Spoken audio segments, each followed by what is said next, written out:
네, 여러분 안녕하십니까? 이번 시간에는 정신보험의 정기보험에 대해서 얘기를 하려고 합니다. 통일방송의 김용구입니다. 우리가 이제 사망시 보험금을 지급하는 정신보험과 이제 정기보험의 장단점을 비교하기 전에 먼저 보장기간에 대해서 이야기를 간단하게 하고 넘어가자고 합니다. 그래서 지금 보험의 혜택을 받는 기간, 보장기간이 일반적으로 긴 것이 좋다고 알려져 있습니다만, 예를 들어서 30대 남자가 20년 동안 보장받는 암보험에 가입했다고 가정하면 당장 보험료는 약간 저렴하겠지만요, 50세 보장이 끝나기 때문에 이후 다시 보험에 가입을 해야 됩니다. 그런데 50세 이후에 가입하면요, 보험료도 비싸질 뿐만 아니라 그동안에 아프거나 다친 경우에는 보험 가입이 힘들어집니다. 그래서 우리나라에서는 60세 이후에 가입할 수 있는 보험 상품도 별로 따로 없어요. 그래서 따라서 이제 일반적인 보험 상품을 젊었을 때 긴 기간을 가진 것에 가입하는 것이 아주 유리하겠죠. 그래서 사망을 준비하는 보험 상품에도 두 가지가 있습니다. 일반적인 정신보험이 그중 하나로 되고요. 사망하면 언제든 사망보험금을 받을 수 있는 보장기간이 정신인 상품이나 또 다른 보장 상품을 바로 정기보험이나 정기보험의 사망에 대한 보장기간을 정해서 그 기간의 동안에 보장을 받는 상품이 있어요. 그래서 정기보험은 정신보험과 비슷하지만 몇 가지 특징이 있다고 합니다.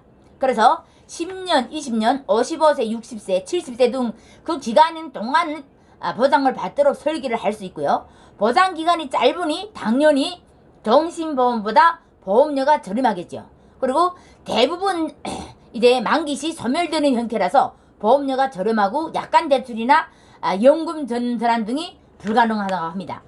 이렇게 특약이 보장도 짧고요. 특약은 주 계약의 보존 기간보다 길게 없기 때문에 60세까지 보장받는 정기보험에 부과할 수 있는 특약 역시 60세까지만 보장이 안 된다는 겁니다. 그래, 정신보험 1억에 가입하시는 것과 정기보험 1억 원에 가입하는 것을 보험료는 큰 차이가 난다고 하는데요. 하지만 이제 보험료가 저렴하기 때문에 정기보험이 좋다고만은 할 수는 없는 위 특징을 보면 알 수 있는데요. 이제 0부터 20세 사망에 대한 위험이 아주 낮은 시기라고 볼 수 있고요. 그리고 20대부터 60세 사망에 대한 위험이 커지는 시기, 그리고 자녀의 경제적 독립적인 것까지 사망 위험이 큰 시기라고 볼 수 있겠습니다. 그리고 60세는 사망에 대한 위험이 급격히 줄어드는 시기, 그래서 이 가족의 사망이 남의 가족에 큰 경제적 위험이 되지 않는다는 것, 자녀의 독립 이후 사망의 위험이 점점 줄어든다고 말할 수 있겠습니다. 이렇게 사망에 대한 위험에 대해서 여러분들하고 얘기를 했는데요. 가장 가깝게 하는 것이 일반적으로 보장기간을 길게 하는 것이 좋지만 사망보장과 같은 경우에는 어때요? 그 사람이 상황이나 위험의 정도의 보장기간을 조절할 필요가 있다고 합니다.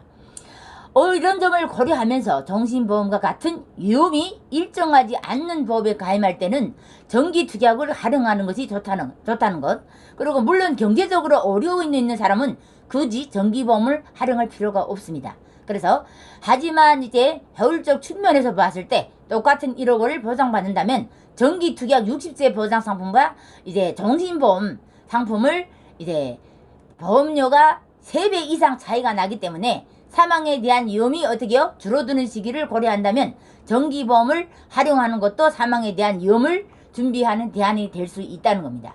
그러면 정기보험이라는 게 대체 뭐일까요? 이런 반응이 되어서는 안 된다는 겁니다. 안타깝지만 지금 보험 설계사들은 정기보험 판매를 선호하지는 않습니다. 앞서 말했듯 보험료가 저렴하기 때문에 속된 말로 돈이 안 된다는 뜻이죠. 그렇기 때문에 이거를 판매를 하려고 하지 않지요. 그러면 나도 돈을 벌고 지금 계약하는 사람도 돈을 벌고 보장을 받고 이러기 때문에 설계사들도 낮은 금액에 더 그거는 안 들려고 하고요. 사망보장을 준비하겠다면 정신보험을 권합니다. 그래서 심지어 정기특약이나 이제 가입 같은 것을 보면은요, 이제 조금 우리가 가입자에게 보험료가 소멸되는 상품인데다가 보상도 짧고, 그리고 그 상품에 왜 가입을 하느냐는 식으로 설명하면 비싼 정신보험을 권하기도 합니다. 가입자가 스스로 정확한 장단점을 알고 있는 것이 얼마나 중요한지 알 수 있는 상황이고요. 모르면 그 사람한테 당하게 돼 있죠. 보험에 대해서 어느 정도는 알고 있어야 됩니다.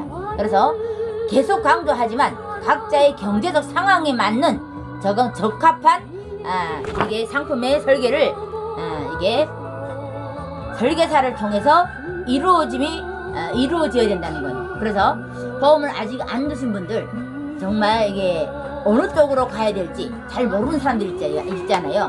보험에 대해서 특히 아는 사람들이 얼마 안 되는 것 같아요. 와서 아는 사람이 야, 좀 정신보험, 정기보험 좀 들어달라 하면 그래서 친구니까 들어주는 사람도 있고요.